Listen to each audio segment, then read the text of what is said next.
मेरे प्यारे साथियों, आज मुसलमानों के अंदर इस्लाह नहीं हो पा रही है। इसकी सबसे बड़ी वजह यही कि हम अल्लाह से जिस तरीके से डरना चाहिए वैसा मुराब डरते नहीं, वैसे डरते नहीं, वैसे मोहब्बत भी नहीं अल्लाह उसके रसूल से। अल्लाह के नबी से मोहब्बत इतनी ज़्यादा होनी चाहिए, अभी मैंने बताया नबी को जो पसंद थी वो चीज़ें हमें पसंद होनी चाहिए। हाँ, वही चीज़ें पसंद होनी चाहिए, लेकिन आज वो चीज़ें हमें पसंद नहीं है। अल्लाह के नबी को सबसे ज़्यादा, अल्लाह को सबसे ज़्यादा मस्जिद पसंद है। हाँ, अल्लाह बाज़ार से नफ़रत करता है। हाँ, और अल्लाह के घर मस्जिद अल्लाह के नज़र में पसंदीदा जगह है। लेकिन आज मुसलमानों को देखिए, ज़्यादातर इनका वक्त बाज़ारों के अंदर कटता है, मस्जिदों के अंदर कम। नमाज से मोहब्बत अल्लाह के नबी को बहुत ज़्यादा। आखिरी वक्त में अल्लाह के नबी लोगों को जो वसीयत कर रहे हैं, फरमा रहे हैं, आपने फरमाया लोगो अस्सला सला व मा मलकत ईमानुकुम, ऐ लोगो नमाज का तुम ख्याल करना।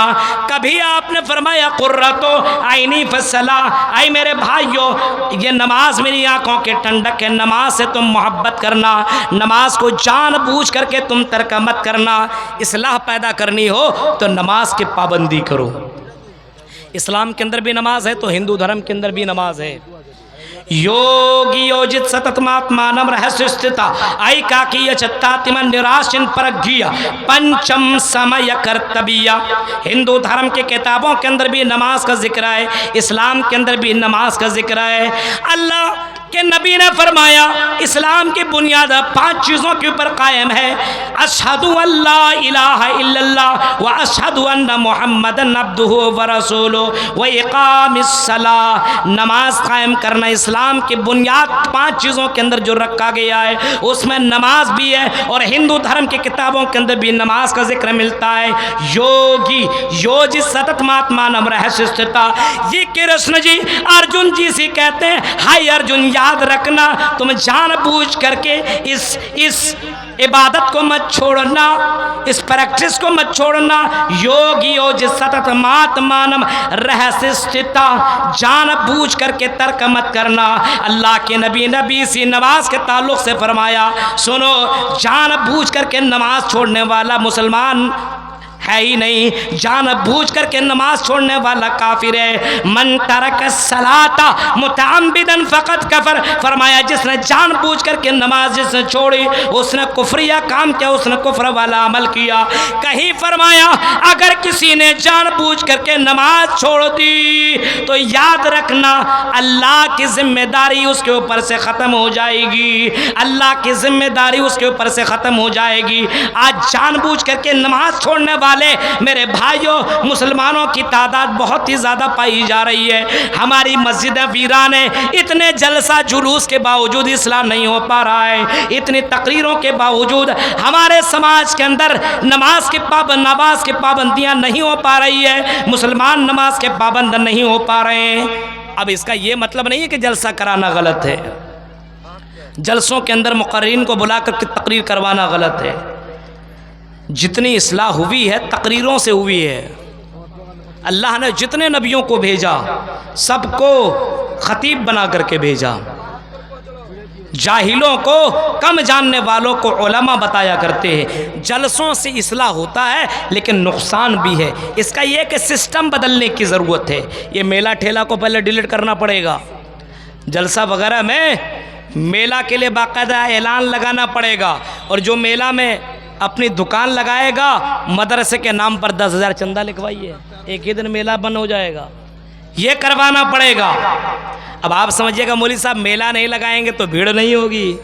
हाँ, मतलब रहमान भी रहे राज़ी और शैतान भी रहे राज़ी, यही रहमान भी रहे राज़ी और शैतान भी रहे राज़ी। मोबाइल के अंदर कुरान की आयतें भी रखो और मोबाइल के अंदर भोजपुरी गाना भी रखो, रहमान भी राज़ी और शैतान भी राज़ी। जलसे सही है, इस्लाह होनी चाहिए, जलसे जुलूस बहुत अच्छे हैं, मदारिस जिंदा हैं, और इन्हीं मदरसों से हम जैसे उलमा निकले हुए हैं। हम जैसे मौलवी इन्हीं मदरसों से निकले हैं। मदरसा नहीं होता तो याद रखिए मस्जिदों के अंदर इमामत करने वाले मौलवी भी आपको नहीं मिलते, यानी मदरसों से ही ये मस्जिदें बरकरार है। फतवेबाजी करने वाले बहुत से मौलवी मुल्ला होते हैं, जलसे से क्या फ़ायदा है, जलसे से क्या फ़ायदा। बहुत से मौलवी लिखते हैं अच्छा सऊदी अरबिया के अंदर बैठ करके और सऊदीया का पैसा हजम करके तुमको तो फ़ायदा नज़र आ रहा है, मदरसों को ज़िंदा कौन करेगा। इन्हीं मदरसों को ज़िंदा करने के लिए जलसों में अभी हमारे हुसैन सल्फ़ी साहब 1 बजे रात तक चंदा कर रहे थे। अभी मेरे बाद भी कारी ज़ुहैर साहब आकर के चंदा करेंगे। और ये अवाम, अल्लाह की रहमतें नाजिल हो आप पर मेरे भाइयों। 2-2 बजे रात करके उठ करके चंदा देना, हमने किसी मौलवी को नहीं देखा 2 बजे रात को फला मौलवी ने चंदा दिया है, लेकिन यही अवाम चंदा देती है और मदरसों को जिंदा इस अवाम ने रखा है। मेरे प्यारे साथियों, इस अवाम को जिंदा दिल किसने बनाया? इन उलमा ने बनाया है, इन मदारिस से निकलने वाले मौलवियों ने बनाया है। पता ये चला कि इस्लाह की सख्त ज़रूरत है, लेकिन उसके लिए दीनी प्रोग्राम होने चाहिए, लेकिन प्रोग्राम के अंदर जो गड़बड़ियाँ हैं उसको ख़त्म करने की ज़रूरत है। इस्लाह कैसे होगी? नमाज की पाबंदी से। ये नमाज कुरान तो यहाँ करता हो तुल माऊहिया इलैका मिनल किताब वाक़िमिस्सलाह इन्नस्सलाता तन्हा अनिल फ़हशाइ वल मुनकर।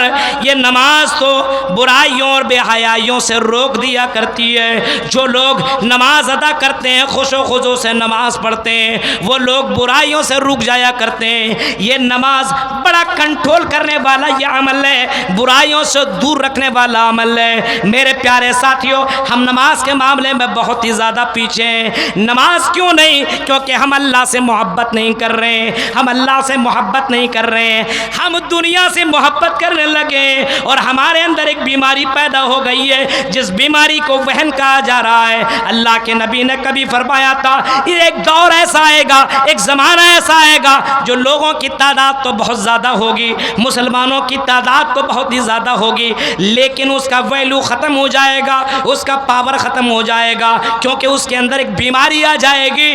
आपने फरमाया उस बीमारी का नाम कोरोना नहीं होगा, उस बीमारी का नाम हार्ट अटैक नहीं होगा, उस बीमारी का नाम कैंसर नहीं होगा, उस बीमारी का नाम वहन होगा। सहाबा ने कहा अल्लाह के रसूल बताइए उस वहन को क्या कहा जाता है, ये वहन कौन सी बीमारी है? आपने जवाब में फरमाया था हुब्बुद दुनिया व कराहियतुल मौत। आपने फरमाया दुनिया से बड़ी मोहब्बत लोग करने लगेंगे, दुनिया से मोहब्बत करने लगेंगे, दुनिया की चमक दमक में डूब जाएंगे, हाय रे दुनिया करते चले जाएंगे। हुब्बुद दुनिया, दुनिया से बड़ी मोहब्बत होगी, व कराहियतुल मौत, और मौत से आखिरत से नफरत करने लगेंगे।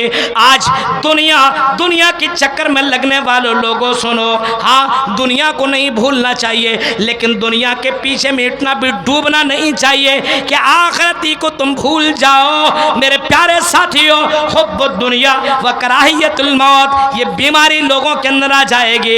अल्लाह के नबी की वो पेशन गोई, अल्लाह के नबी की वो हदीस बिल्कुल क्लियर और वाज़े तौर पर आज हमें दिखाई दे रही है कि नबी की बात बिल्कुल सच्चाई नजर आ रही है। आज दुनिया की फिक्र करने वाले लोग मौजूद हैं, अपने घर को मार्बल से सजा रहे हैं, एसी लगा रहे हैं, कूलर लगा रहे हैं और तरह तरह की चीज़ों से अपने घर को खूबसूरत बना रहे हैं। माँ कानल फ़ुहशु फ़ी शैइन इल्ला शानहु व माँ कानल हयाउ फ़ी शैइन इल्ला ज़ानहु। आपने कभी फरमाया था अगर घर को डेकोरेट करना हो, खूबसूरत बनाना हो, तो घर के अंदर हया पैदा करो, घर के अंदर शर्म पैदा करो, घर के अंदर दीनदारी पैदा करो। घर के अंदर मार्बल लगा लेने से, संगमरमर लगा लेने से, कूलर और इसी तरीके से एसी वगैरह लगा लेने से घर खूबसूरत नहीं होता है। अगर घर को खूबसूरत बनाना है तो घर वाले को दीनदार बनना पड़ेगा, अल्लाह से डरना पड़ेगा। और मेरे भाइयों, तुम्हें आखिरत की तैयारी करनी पड़ेगी, दुनिया से ज़्यादा आखिरत से मोहब्बत करनी पड़ेगी, तब तेरा घर खूबसूरत होगा। आज घर का सिस्टम बड़ा बिगड़ा हुआ है, बाप भी नमाजी नहीं, माँ भी नमाजी नहीं, बहन, सब मामला वही गड़बड़ हो रहा है। और मेरे भाइयों कहता है कि हम मुसलमान हैं, इस्लाह की ज़रूरत है तो सबसे पहले अपनी इस्लाह करो और फिर उसके बाद अपनी फैमिली की इस्लाह करने की कोशिश करो। घर घर से एक माशरा बनता है। जब एक घर वाले सुधरेंगे तो जाहिर सी बात है दूसरे घर की फिक्र होगी। आपका घर सुधरा हुआ है तो आप सोचिएगा मेरा भाई का घर भी सुधर जाए, लेकिन आप बिगड़े हुए तो सामने वाले की क्या फिक्र होगी, हो ही नहीं सकती है। मेरे भाइयों ज़रा तसव्वुर करो, इमाम कायनात ने बड़ा प्यारा मिसाल दिया है। आपने फरमाया